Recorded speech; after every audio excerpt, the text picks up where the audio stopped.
Pemungutan suara ulang ini digelar di TPS 06, Kelurahan Pandang, Kecamatan Panakukang, Makassar.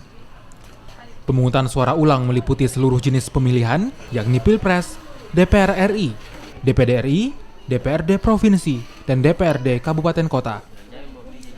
Di TPS 06 Kelurahan Pandang, jumlah pemilih tercatat 261 orang, dan sejak dibuka pada pukul 7 pagi, puluhan pemilih telah menyalurkan hak pilihnya.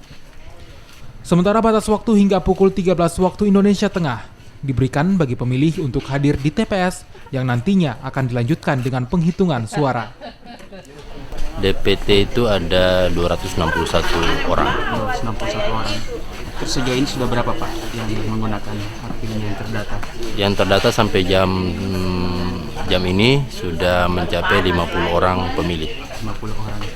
Terus kapan ditutup itu Pak rencana? Rencana ditutup sesuai dengan prosedurnya itu ada di jam 13.00. Dilanjutkan dengan perhitungan.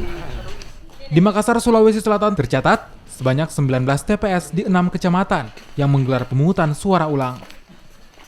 Umumnya, pemungutan suara ulang digelar lantaran pemilih yang tidak masuk DPT, DPTB, DPK, dan melakukan pencoblosan hanya dengan menggunakan KTP elektronik. Arif Tirtana, Kompas TV Makassar, Sulawesi Selatan.